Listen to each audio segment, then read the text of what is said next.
Muling naging usap-usapan ang tambalan nina Bimby Aquino at Riza May Dizon matapos ang kanilang reunion sa Itbulaga. Para sa maraming manonood, parang biglang bumalik ang panahon nang muli silang makita sa iisang programa, lalo na't matagal na rin mula nang mapanood silang magkasama sa My Little Bossing. Hindi lang simpleng pagkikita ang naging dating nito sa publiko, kundi isang paalala ng mga panahong pareho pa silang bata at madalas na napapanood sa telebisyon.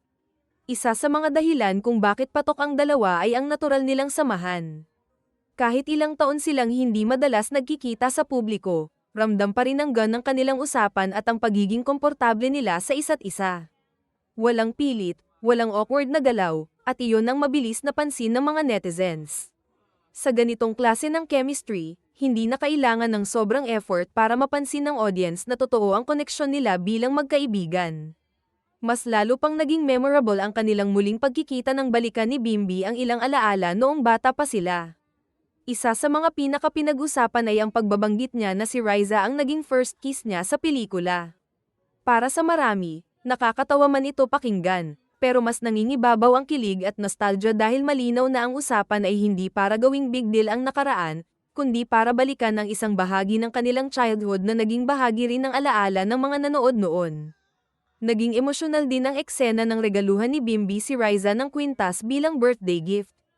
Sa mata ng maraming viewers, hindi lang iyon simpleng regalo. Isa iyong tahimik pero makabuluhang paraan ng pagpapakita na mahalaga pa rin sa kanya ang pagkakaibigang nabuo nila noong mga bata pa sila.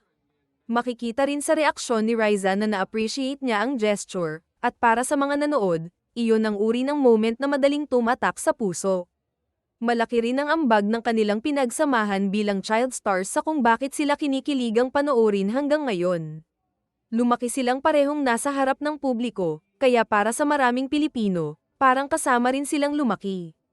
Ang ganitong klaseng nostalgia ay may kakaibang hatak, dahil hindi lang ito tungkol sa dalawang personalidad, kundi tungkol din sa mga panahong simple pa ang mga bagay at mas madalas silang napapanood sa mga programang pampamilya.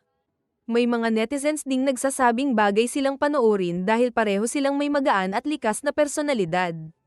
Si Riza ay nananatiling masayahin at palangiti, habang si Bimby naman ay mas naging mahinahon at mature, pero dala pa rin ang pagiging natural niya sa harap ng kamera. Kapag nagsasama sila sa isang frame, madaling makita kung bakit maraming naaaliw at natutuwa sa kanilang samahan. Sa ngayon, ang malinaw ay nananatiling espesyal sa publiko ang tambalan nina Bimby Aquino at Riza May Dizon. Hindi dahil may romantikong kahulugan ito, kundi dahil sa matibay na pagkakaibigang nabuo noong kabataan nila at sa mga alaala na dala nito sa mga manunood. Kaya naman kung sakaling mabigyan pa sila ng panibagong proyekto, tiyak na marami ulit ang manunood, makikilig, at muling maaalala kung bakit naging paborito sila ng marami noon at hanggang ngayon.